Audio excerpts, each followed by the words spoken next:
Bismillahirrahmanirrahim.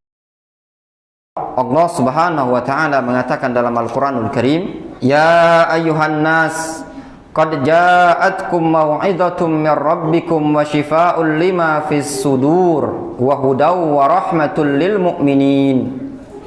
Wahai sekalian umat manusia, qad ja'atkum mau'izatun min rabbikum, sungguh telah datang kepada kalian mau'izah, nasihat yang berasal dari Allah Subhanahu wa ta'ala.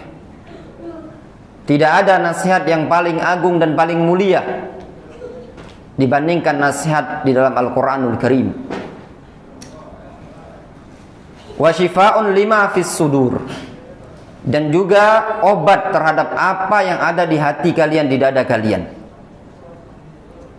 Al-Qur'anul Karim kedudukannya yang pertama sebagai mau'izah, nasihat.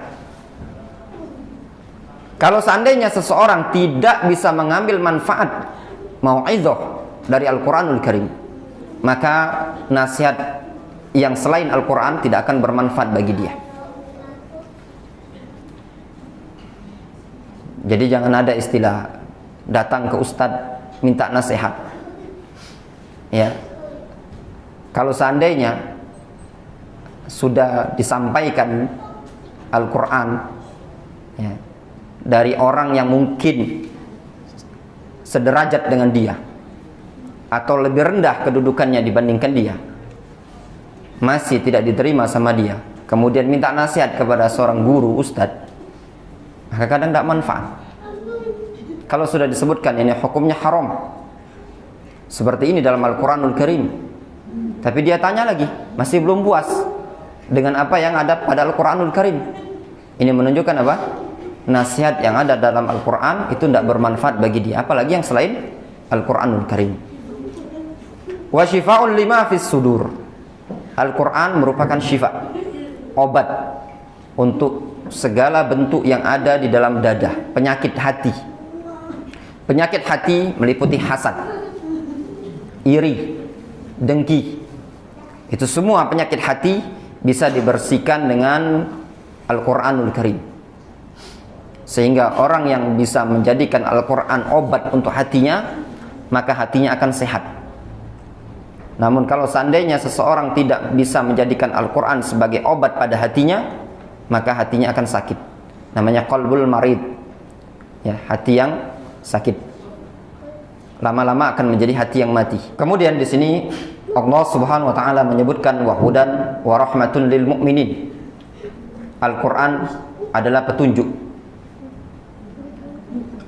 Hidayah dalam Al-Quranul Karim banyak sekali, dan asbabul hidayah itu banyak. Di antara asbabul hidayah yang disebutkan oleh Allah Subhanahu wa ta'ala dalam Al-Quranul Karim, fi'lu ma umira bihi, seseorang melakukan apa yang Allah Subhanahu wa ta'ala perintahkan. Walau annahum fa'alu ma yu'adzuna bihi lakana khairan lahum. Kalau seandainya mereka melaksanakan apa yang dinasihatkan kepada mereka, niscaya hal tersebut jauh lebih baik bagi mereka. Kemudian di akhir ayat Allah Subhanahu wa ta'ala mengatakan wala hadainahum siraton mustaqiman, dan kami akan berikan petunjuk kepada mereka kepada jalan yang lurus. Kemudian Al-Quran juga sebagai rahmat, rahmatul lil mu'minin, rahmat bagi kaum mukminin. Ini semua disebutkan oleh para ulama, bagian namanya awsaful Quran, sifat-sifat Al-Quran, yaitu sebagai syifa, sebagai hudan, petunjuk, sebagai rahmat dan mau'izah, dan masih banyak yang lainnya. Sudah dibukukan oleh para ulama dalam kitab khusus namanya Awsaful Quran, sifat-sifat Al-Quranul Karim.